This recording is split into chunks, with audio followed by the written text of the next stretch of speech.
हाँ दोस्तों, हम सिंधु घाटी सभ्यता के बारे में हम पढ़ चुके थे और आज हमारा जो दूसरा पार्ट होगा वो आज हमारा दूसरी सभ्यता होगी और वो सभ्यता होगी हमारी कौन सी वैदिक सभ्यता। और इसी वैदिक सभ्यता को हम कौन सी सभ्यता के नाम से जाना जाता है, आर्य सभ्यता के नाम से भी जाना जाता है। तो हम दिल्ली पुलिस को टारगेट लेकर हम यहाँ पर वैदिक सभ्यता के बारे में हम चर्चा करेंगे।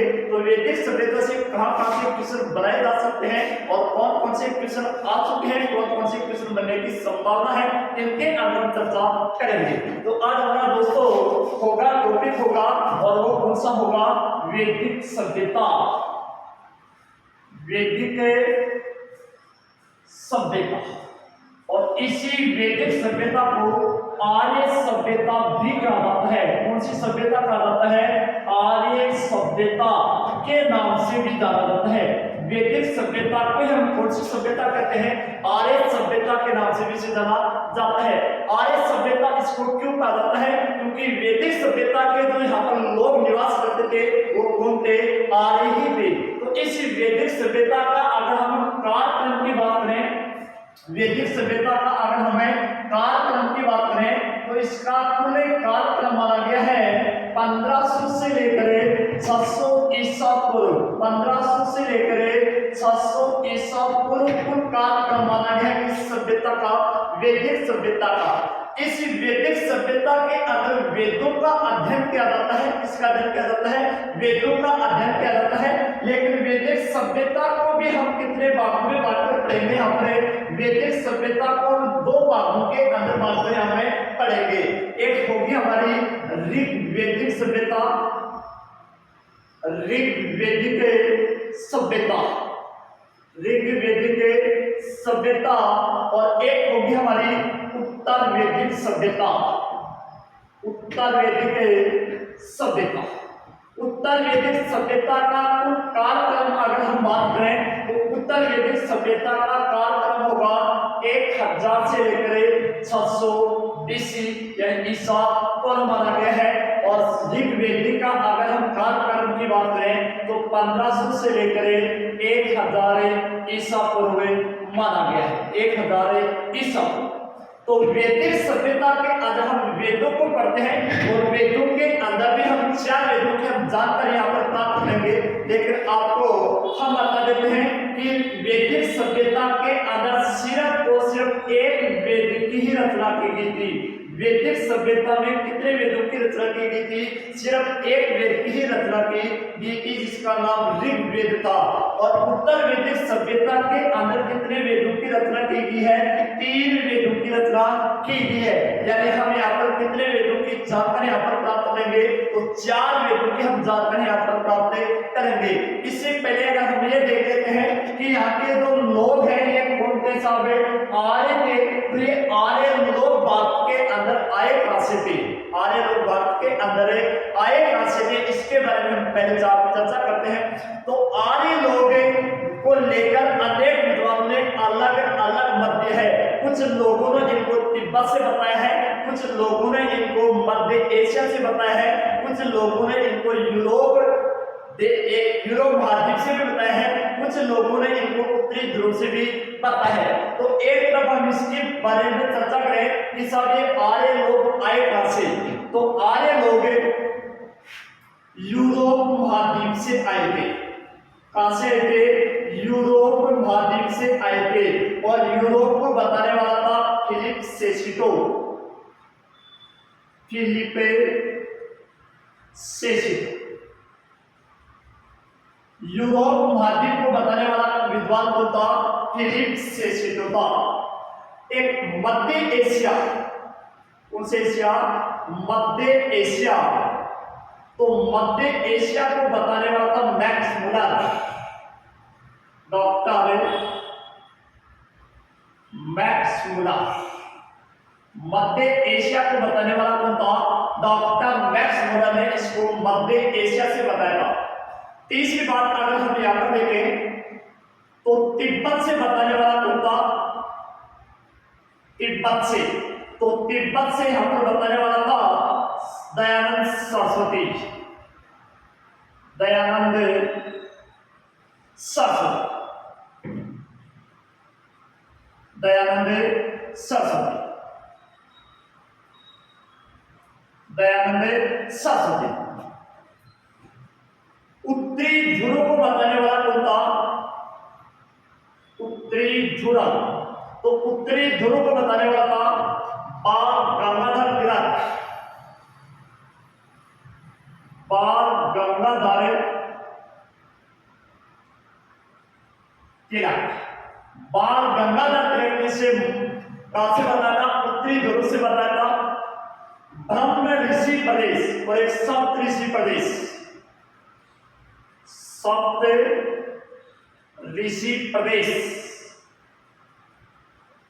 और सप्त ऋषि प्रदेश को बताने वाला था संपनानंद, संपनानंद कौन था? संपनानंद था। और इसके साथ में था अविनाश चंद्र, अविनाश चंद्र कौन था? अविनाश चंद्र। ठीक है, इसको ब्रह्म ऋषि प्रदेश को बताने वाला संपनानंद था या अविनाश चंद्र था। इसको गंग प्रदेश,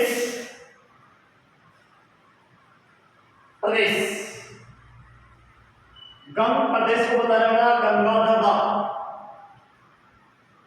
गंगाधर झा, गंगाधर झा ने गंग प्रदेश को इसको बताया। तो इन्हें आर्य लोग आए कहां से? तो आर्य लोगों के मूल निवास स्थान को लेकर अनेक विद्वानों ने अलग अलग बात लिखी। जैसे यूरोप को बताने वाला होता फिलिप सेसिड होता, फिलिप सेसिड था। मध्य एशिया को बताने वाला होता डॉक्टर संपनानंद। ये सर्वाधिक मान्य मत है, सर्वाधिक मान्य मत है, सर्वाधिक मान्य मत है। सर्वाधिक मान्य मत कौन सा है? मध्य एशिया को बताने वाला। तिब्बत को बताने वाला होता दयानंद सरस्वती था। इसके अलावा उत्तरी ध्रुव को बताने वाला होता बाल गंगाधर तिलक था। और सप्त ऋषि प्रदेश को बताने वाला होता संपनानंद था। और इसके मत को स्वीकार करने वाला था कौन है? अविनाश चंद्र का। और गंग प्रदेश को बताने वाला होता गंगाधर झा।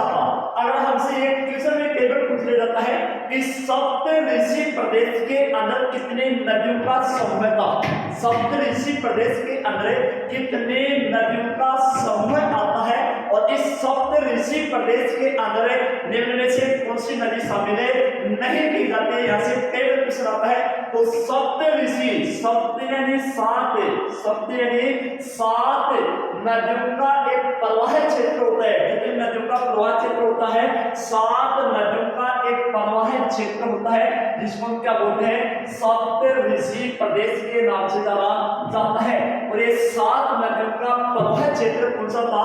तो ये प्रवाह क्षेत्र देखते हैं, देखो यहाँ पर एग्जाम करवाते हैं कौन सा? एसएससी एग्जाम कौन करवा लेता है? एसएससी ही एग्जाम यहाँ पर करवाते हैं। तो एसएससी एक परीक्षा होती है आरएएस और एक होती है आरजेएस, आरजेएस और एक आ जाती है हमारे क्या? वी। तो एसएससी, आरजेएस और एक वी। एस का मतलब होता है सिंधु, एस का मतलब कौन सा नदी? सिंधु नदी। एस का मतलब है सतलज नदी, सतलज नदी। सी का मतलब है चिनाब नदी। कौन सी नदी? चिनाब नदी। आर का मतलब है रावी नदी। कौन सी नदी? रावी नदी। जे का मतलब है झेलम नदी, जे का मतलब है झेलम नदी। और एस का मतलब है सरस्वती नदी, एस का मतलब है सरस्वती नदी। और वी का मतलब है व्यास नदी, वी का मतलब है व्यास नदी। तो सात नदियों का प्रवाह क्षेत्र हुआ करता था। इस सात नदी के प्रवाह क्षेत्र को किस नाम से जाना जाता था? सप्त ऋषि प्रदेश के नाम से जाना जाता था। और ये सात नदियों का प्रवाह क्षेत्र कौन सा था? सिंधु, सतलज, चिनाब, रावी, झेलम, सरस्वती और व्यास। हमसे पहले प्रश्न आता है कि सप्त ऋषि प्रदेश में निम्न में से कौन सी नदी शामिल है? नहीं है। तो अगर हमें याद करना है तो इस आधार पर हम इसको याद कर सकते हैं कि एग्जाम होती है कौन सी, एसएससी एग्जाम करवाती है, और आरएस के साथ में एक एग्जाम होती है कौन सी, आरजेएस होती है, और एक आपको याद कर लेना है कौन सी, वी। क्लियर है? तो इस 7 नदियों के प्रवाह क्षेत्र को ही हम यहाँ पर किस नाम से जाना जाएगा, इस 7 नदियों के प्रवाह क्षेत्र को हम क्या बोलते हैं, सप्तऋषि प्रदेश के नाम से जाना जाता है। तो ये तो हो गया हमारा सप्तऋषि प्रदेश, यानी आर्य लोगों का जो मूल निवास हुआ करता था, इस मूल निवास स्थान को लेकर हम यहाँ पर बात कर सकते हैं। अब देखते हैं इसके अंदर कि इस ऋग्वेदिक सभ्यता में एक वेद की रचना की गई है, और इस उत्तर वैदिक सभ्यता के अंदर कितने वेदों की रचना की गई है, 3 वेदों की रचना की गई है। तो अब हम देखते हैं कि ये वेद कितने हैं, कुल कितने वेद। तो देखते हैं वेद, कुल काल के बारे में हमने चर्चा की है कि कुल काल इसका माना गया है 1500 से लेकर 600 ईसा पूर्व माना गया है। 1500 से लेकर 600 ईसा पूर्व इसका कुल काल माना गया था। इसके अंदर में हम इसको 2 भागों में बांट लिया था, ऋग्वेदिक और उत्तर वैदिक। तो अब देखते हैं वैदिक साहित्य के अंदर, इसके अंदर देखेंगे वैदिक साहित्य में, वैदिक साहित्य, वैदिक साहित्य, वैदिक साहित्य के यहाँ के लोग कौन है, वैदिक सभ्यता के यहाँ पर लोग हुए कौन है, आर्य। यहाँ पर लोग कौन है, आर्य, और आर्य का अर्थ होता है श्रेष्ठ, आर्य का अर्थ क्या होता है, श्रेष्ठ, आर्य का अर्थ क्या होगा, श्रेष्ठ होता है। और इस आर्य शब्द का उल्लेख 36 बार किया गया ऋग्वेद में। आर्य शब्द का उल्लेख ऋग्वेद के अंदर कितनी बार किया गया था, 36 बार किया गया था। और इस वैदिक सभ्यता की सबसे पवित्र अगर नदी बात होगी तो सबसे पवित्र नदी कौन सी मानी गई है, सरस्वती नदी मानी गई है। सबसे पवित्र नदी कौन सी मानी गई है, आपने सरस्वती नदी मानी गई। तो अब देखते हैं वैदिक साहित्य के अंदर हम किसको पढ़ेंगे, अपने वेदों, किसको पढ़ेंगे हमें, वेद। और वेद कुल कितने हैं, 4 वेद हैं। कुल कितने वेद हैं, 4 वेद हैं। कौन कौन से, देखो Rigveda, Samaveda, Yajurveda,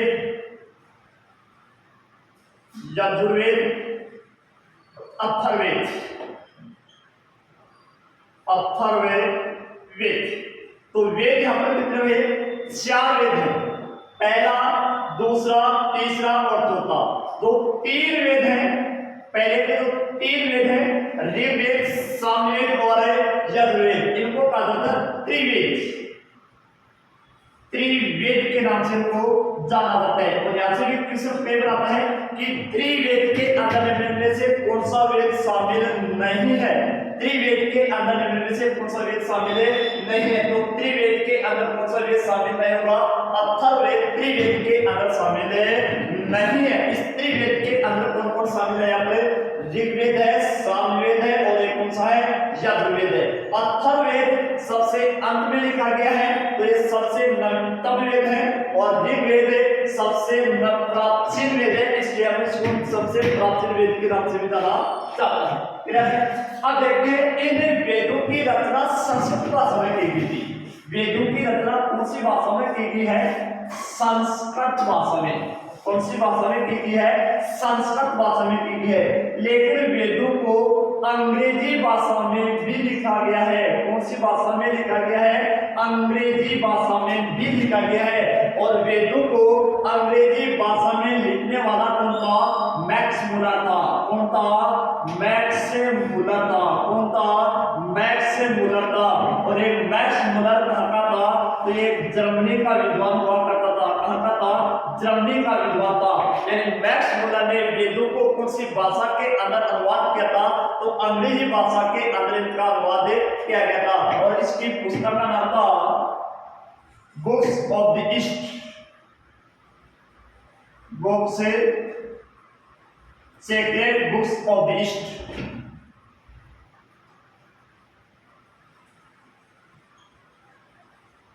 sacred books of the east. और इसी को कहा जाता है पूरब की पवित्र पुस्तक। पूर्व की पवित्र पुस्तक, पूर्व की पवित्र पुस्तक।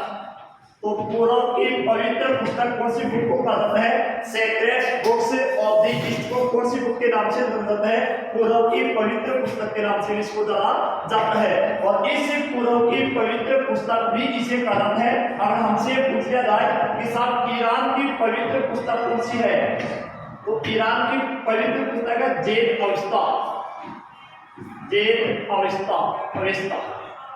और इस जेद अवस्था के अंदर भी सब वेदों का उल्लेख मिलता है।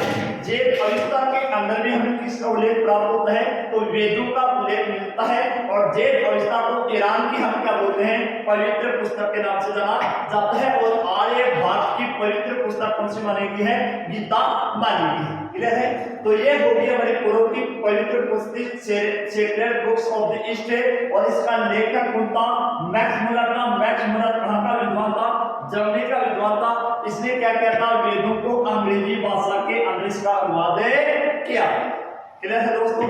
अब इसके बाद में हम कल अगले वीडियो के अंदर, अगले सेशन के अंदर अगर हम चर्चा करेंगे, एक एक वीडियो के बाद एक एक वेदों के बारे में हम चर्चा करेंगे। तब तक अब यहाँ तक वीडियो को शेयर और लाइक जरूर करें। थैंक्स दोस्तों। जय हिंद, जय भारत।